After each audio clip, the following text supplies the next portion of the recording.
I am not a statistician, and proud of it, but you don't do applied math at a world-famous trade school, not a rude gesture, without picking up a thing or two about the field, especially if you did a fair amount of philosophy of science, so you know something about causality, too. Since the claims about the risks of smoking are almost exclusively based on statistics, it seems reasonable to spend a little time on how hard it is not to lie with statistics. Everybody should know how easy it is to lie with them. Why, after all, 73.8% of all statistics are made up, you know. Now, honest statisticians know that correlation does not imply causation, which might require some thinking about, but is profound.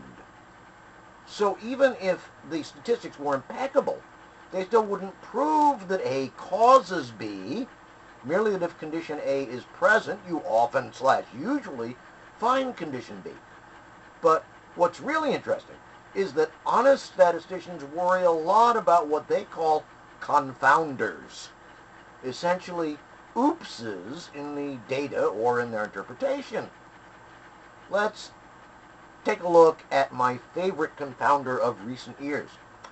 The media, bless them, were making much of the alarming increase of unwed motherhood for several years.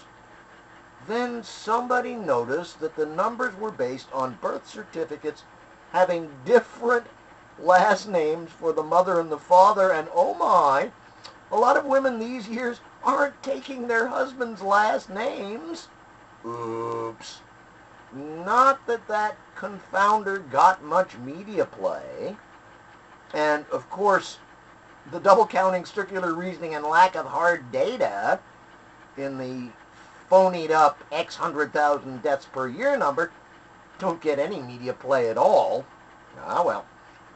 An underlying problem when it comes to how the public views all the frightening statistics the anti-smoking bigots, aka the Nico-Nazis, like to brandish is that we've been carefully taught to respect science, unless we went to school in Tennessee or Kansas or wherever, but we never hear about the confounder-like oopses that even non-statistical science suffers from.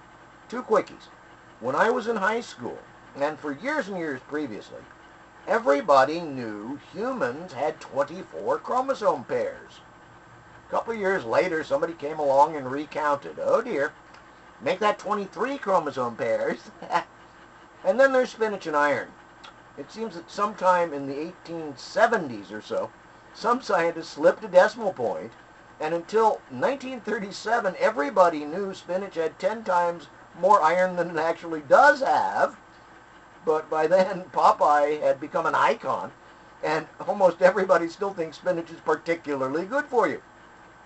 So when you hear that science says smoking kills, try thinking, right, and I've got 24 chromosome pairs, and of course, and Japan and France aren't first and third in average life expectancy, and pay no attention to the fact that umpteen times more smokers than non-smokers get lung cancer can also be expressed as 99.8% of smokers don't get lung cancer versus 99.9% of non-smokers. Cheers!